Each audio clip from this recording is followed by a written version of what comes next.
ಎಲ್ಲರಿಗೂ ನಮಸ್ಕಾರ. ಯುಗಾದಿ ಹೊಸ ವರ್ಷದ ಹಾರ್ದಿಕ ಶುಭಾಶಯಗಳು.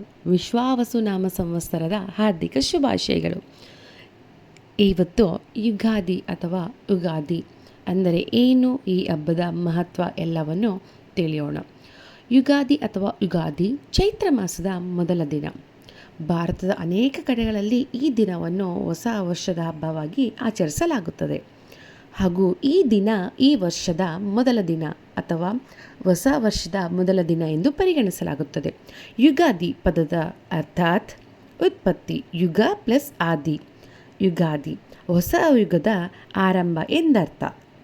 ಹಾಗಾದರೆ ಬನ್ನಿ, ಇವತ್ತು ಯುಗಾದಿ ಹಬ್ಬದ ಸಾಂಪ್ರದಾಯಿಕ ಆಚರಣೆಗಳು, ಮಹತ್ವ ಹಾಗೂ ಹಬ್ಬದ ದಿನ ಮಾಡುವ ವಿಶೇಷ ಆಚರಣೆಗಳು, ತಿನಿಸುಗಳು ಹಾಗೂ ಆ ತಿನಿಸುಗಳ ಹಿಂದೆ ಇರುವ ಮಹತ್ವ, ಅಂದರೆ ಈ ಹಬ್ಬದ ದಿನ ಮಾಡುವ ವಿಶೇಷ ತಿನಿಸುಗಳ ಹಿಂದೆ ಇರುವ ವೈಜ್ಞಾನಿಕ ಕಾರಣಗಳನ್ನು ತಿಳಿಯೋಣ. ಅದಕ್ಕೂ ಮುಂಚೆ ನೀವು ಈ ಚಾನಲ್ಗೆ ಸಬ್ಸ್ಕ್ರೈಬ್ ಆಗದೇ ಇದ್ದರೆ ತಪ್ಪದೆ ಸಬ್ಸ್ಕ್ರೈಬ್ ಮಾಡಿ, ಪಕ್ಕದಲ್ಲಿರೋ ಬೆಲ್ಲೈಕನ್ನು ಪ್ರೆಸ್ ಮಾಡಿ.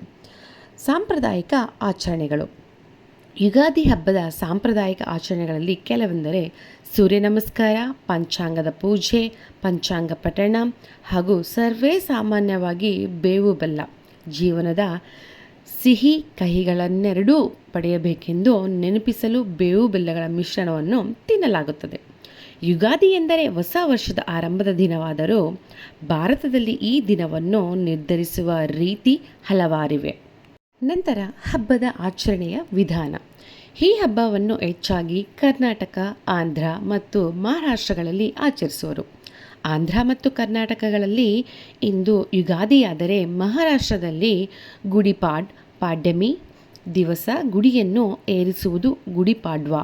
ಒಂದು ಕೋಲಿಗೆ ವಸ್ತ್ರವನ್ನು ಕಟ್ಟಿ ಹೂವಿನ ಹಾರವನ್ನು ಏರಿಸಿ ಗುಡಿ ಎಂದು ಮೂಲೆಯಲ್ಲಿ ಇರಿಸುವರು. ಇದು ಹೊಸ ವರ್ಷದ ಆಗಮನಕ್ಕೆ ಬಾವುಟವನ್ನು ಆರಿಸುವುದರ ಸಂಕೇತವಾಗಿದೆ.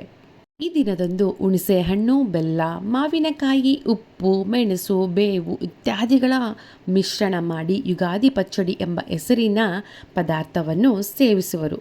ಬೇವು ಯುಗಾದಿ ಪಚ್ಚಡಿ ಎಂದೆಲ್ಲ ಕರೆಯುವರು. ಅಂದು ದೇವಸ್ಥಾನಗಳಲ್ಲಿ ವಿಶೇಷ ಪೂಜೆ ಇರುವುದು. ಇದು ಬಂದ್ಬಿಟ್ಟು ಮೀನ್ಸ್ ಬೇವು ಷಡ್ರುಚಿಗಳನ್ನು ಒಂದುಗೂಡಿ ಮಾಡುವ ವಿಶೇಷ ತಿನಿಸು ಎಂದು ಹೇಳಲಾಗುತ್ತದೆ. ಎಲ್ಲ ರುಚಿಗಳ ಅನುಭವ ಈ ದಿನ ನಮ್ಮೆಲ್ಲರಿಗೂ ಆಗಲಿ ಎನ್ನುವ ಅರ್ಥ. ಈ ತಿನಿಸು ಸಾಂಪ್ರದಾಯಿಕವಾಗಿ ಎಷ್ಟು ವಿಶೇಷವೋ ಅಷ್ಟೇ ವೈಜ್ಞಾನಿಕವಾಗಿ ವಿಶೇಷತೆಯನ್ನು ಹೊಂದಿದೆ. ಹಾಗೂ ಈ ದಿನದಂದು ತಳಿರು ತೋರಣವನ್ನು, ಎಲೆಯ ಹಸಿರು ಮಾವಿನೆಲೆ, ಮಧ್ಯೆ ಮಧ್ಯೆ ಬೇವಿನ ಎಲೆ ಹೂಗಳ ಗೊಂಚಲು ಎಂದು ಕರೆಯುತ್ತಾರೆ. ಮನೆಗಳ ಮುಂಬಾಗಿಲಿಗೆ ಮತ್ತು ದೇವರ ಮನೆಯ ಬಾಗಿಲಿಗೆ ತಳಿರು ತೋರಣವಾಗಿ ಕಟ್ಟುವರು. ಮನೆ ಮುಂದೆ ಬಣ್ಣ ಬಣ್ಣದ ರಂಗೋಲಿಗಳನ್ನು ಹಾಕುವರು. ಮುಂಜಾನೆ ಬೇಗನೆ ಎದ್ದು ಅಭ್ಯಂಜನ ಸ್ನಾನ ಎಂದರೆ ಎಣ್ಣೆ ಸೀಗೆಕಾಯಿಯಿಂದ ತಲೆಯನ್ನು ತೊಳೆದುಕೊಳ್ಳುವುದು. ಪುಣ್ಯ ಮಂತ್ರಗಳನ್ನು ಉಚ್ಚರಿಸಿ ಮಾವಿನ ಎಲೆಯಿಂದ ಮನೆಯ ಎಲ್ಲ ಕಡೆ ಕಳಶದ ನೀರನ್ನು ಸಿಂಪಡಿಸುವರು. ನಂತರ ಹೊಸ ಬಟ್ಟೆ ಧರಿಸಿ ಪಂಚಾಂಗವನ್ನು ಮನೆಯ ಹಿರಿಯರು ಓದುವರು, ಮತ್ತೆಲ್ಲರೂ ಅದನ್ನು ಕೇಳುವರು. ಇನ್ನೂ ಕೆಲವು ಹಳ್ಳಿ ಕಡೆ, ಇನ್ನೂ ಕೆಲವು ಸಿಟಿಗಳಲ್ಲೂ ಸಹ ದೇವಸ್ಥಾನಗಳಲ್ಲಿ ವಿಶೇಷ ವ್ಯಕ್ತಿಗಳಿಂದ ಅಥವಾ ಪುರೋಹಿತರಿಂದ ಪಂಚಾಂಗ ಪಠಣೆ ಮಾಡಿಸುವರು. ಪಂಚಾಂಗ ಪಠಣದ ವಿಶೇಷತೆಯನ್ನು ತಿಳಿಯೋಣ.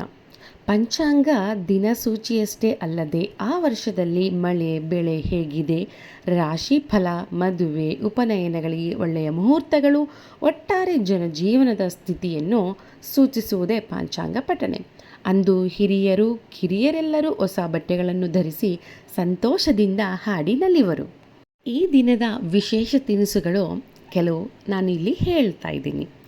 ಒಬ್ಬಟ್ಟು ಅಂದರೆ ಹೋಳಿಗೆ, ತೆಂಗಿನಕಾಯಿ ಹೂರಣದಲ್ಲಿ ಮಾಡಿದ ಹೋಳಿಗೆ ಹಾಗೂ ಮಾವಿನಕಾಯಿ ತುರಿಯಲ್ಲಿ ಮಾಡಿದ ಚಿತ್ರಾನ್ನ, ಹೊಸ ಮಾವಿನಕಾಯಿಯಿಂದ ಮಾಡಿದ ಉಪ್ಪಿನಕಾಯಿ, ಬೇವು ಬೆಲ್ಲದ ಮಿಶ್ರಣದ ಯುಗಾದಿ ಪಚ್ಚಡಿ ಅಥವಾ ಬೇವು, ಹೀಗೆ ಒಂದಲ್ಲ ಎರಡಲ್ಲ ಬಹಳ ವಿಶೇಷ ತಿನಿಸುಗಳನ್ನು ಈ ಹಬ್ಬದಂದು ರೆಡಿ ಮಾಡುವರು, ತಯಾರಿಸುವರು. ಬನ್ನಿ ಬೇವು ಬೆಲ್ಲದ ಬಗ್ಗೆ ತಿಳಿಯೋಣ. ಯುಗಾದಿಯ ದಿನ ಸುಖದ ಸಂಕೇತವಾದ ಬೆಲ್ಲವನ್ನು ಮತ್ತು ಕಷ್ಟದ ಸಂಕೇತವಾದ ಬೇವನ್ನು ಸಮನಾಗಿ ಸ್ವೀಕರಿಸುವರು. ತಿಂದ ಮೇಲೆ ಬೆಲ್ಲವು ಹೊಟ್ಟೆಯೊಳಗೆ ಉರಿಯ ಅಥವಾ ಶಾಖವನ್ನು ಉಂಟು ಮಾಡಿದರೆ ಬೇವು ಆ ಉರಿಯ ಶಮನಕಾರಿ.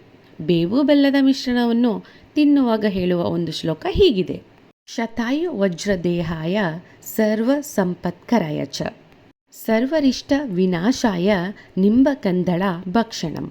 ಅರ್ಥಾತ್ 100 ವರ್ಷಗಳ ಆಯುಷ್ಯ, ಸದೃಢ ಆರೋಗ್ಯ, ಸಕಲ ಸಂಪತ್ತುಗಳ ಪ್ರಾಪ್ತಿಗಾಗಿಯೂ ಸಕಲ ಅರಿಷ್ಟ ನಿವಾರಣೆಗಾಗಿಯೂ ಬೇವು ಬೆಲ್ಲ ಸೇವನೆಯನ್ನು ಮಾಡುತ್ತೇನೆ ಎಂದರ್ಥ.